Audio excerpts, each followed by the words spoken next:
you just love it when you do something you've done many, many times before? You do it successfully, and then someone says to you, you did it wrong. Hi, this is Barry Phillips with 10-Minute Torah, day number 3 of the Torah portion of Vayetchanan, and I pleaded. Deuteronomy, Devarim, chapter number 4. Let's go there with verse 1. And now, O Israel, listen to the laws and the right rulings which I am teaching you to do, so that you live and shall go in and possess the land which YHWH Elohim of your fathers is giving you. Do not add to the word which I command to you, and do not take away from it, so as to guard the commands of Yahweh, your Elohim, which I am commanding you. Your eyes have seen what Yahweh did to Baal Peor, for Yahweh your Elohim has destroyed from your midst all the men who followed Baal Peor. But you, who are clinging to Yahweh your Elohim, are alive today, every one of you. What does all that mean? Glad you asked. Let's consider a few things here. Number one, Moshe has been firmly told, you're not going into the land. Knowing that that issue has now been settled, he's not going into the land, he sets his energies into preparing the people who will go into the land. He knows, I'm not allowed to make teshuvah over this. I'm not going in. I'm going to make someone else successful. How many of us would have had that kind of attitude? How many of our attitudes would have been, fine, see if y'all can handle it yourself. I'm done. I'm going to hide out in my tent until I'm out of here. A few of us, I think. It seems then that the key issue in Moshe's mind is that Israel have the correct evaluation and loyalty to the Torah established. He starts off here by saying, you're not going to add anything to it. You're not going to take anything away from it. Keep the Torah legit. We live in a day and time where we're wanting to reinterpret history according to present day perspectives, views, and values. When the events of history happened in another era of time where those things were not shared, a different worldview, a different value system, and that's why history happened as it did, because they didn't share what we have today. I'm sure future generations will look back on us, perhaps, should the kingdom tarry, and scratch their heads and say, what were they thinking? Why did they act that way? Maybe your statue will be torn down. So, having the right frame of understanding allows us then to gain our inheritance. The things that Yah wants for us requires that we have right understanding of his purposes and his desires. How often has it been the case that we receive of him and we heap it upon ourselves? For an example, an unexpected check comes in the mail. Let's say $100. Wow, thank you, Father.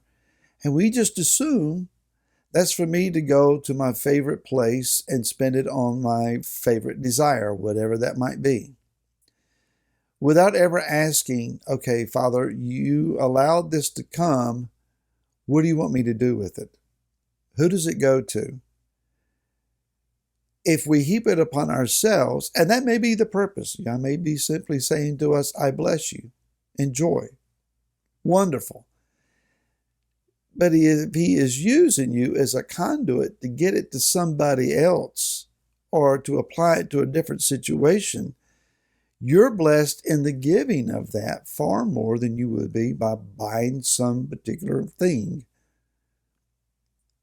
Just a question, Father, what am I supposed to do with this money?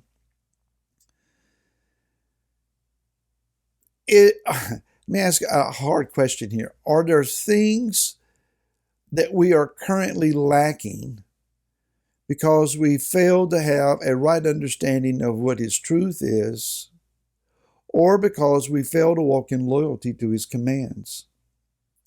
These are indeed things that will hold us back. Yah is asking you and I, understand my word. Let's think about this. Yahweh or Elohim could have chosen an unthinkable long list of ways to reveal Himself to us. Manifestations of His image, but He doesn't have one. He's spirit. Manifestation of light displays, well, that's happened on occasion. Manifestation of miracles, well, that happens. But Yah doesn't do those things consistently, not as we would recognize them. We do not go to anyone in a conversation and say, if you'll hold on, Yah will reveal Himself right here by this means and by this mechanism. See, I told you, there He is. He's real. The primary way that Yah has chosen to reveal Himself to us is in this book, by His word, especially and specifically in the Torah. And here's where our problem is. If we misinterpret the Torah, then we misinterpret Yah. The Torah is His primary way of choosing to reveal Himself to us. Therefore, as we read it, we must free ourselves. It's hard to do, but free ourselves as much as possible from previous doctrines and interpretations and read it for what it says. Seeing the authentic YHWH be revealed in the midst of us. And there's another part. The Torah also reveals the Davar Yahweh, that is the word of Yahweh. The word of Yahweh personified as the deliverer, the promised one from Bereshit or Genesis chapter 3, verse 15, the one who was to come and to break the curse, to alleviate man from being under the curse. That one is also fully revealed, I believe to be Yeshua, our Messiah. I choose to believe because I believe that the word in the Torah and in the prophets authenticate Him and say, that's Him. Yeshua says, in the book of the scroll, it is written of me. He also said to us, if you do not believe Moshe and the prophets, neither will you believe me. So let's understand this then. If we change the Torah to agree with what it is we think it should say, then we, by doing so, change the identity of Yah, and we also change the identity of the Messiah. The authentic Torah reveals the authentic Messiah. He mentions the issue of Baal Peor. Why did he link that here? From previous teaching that I've done, I believe that the doctrine that was associated with Baal Peor may have been, if it's natural, it can't be sin. There's nothing wrong with seeing a beautiful woman and wanting to be with her. Meats were designed for us to eat. We have permission to eat meat. Why is it a sin to eat meat? So if I go to a party and they're eating meat and I eat the meat, I haven't sinned.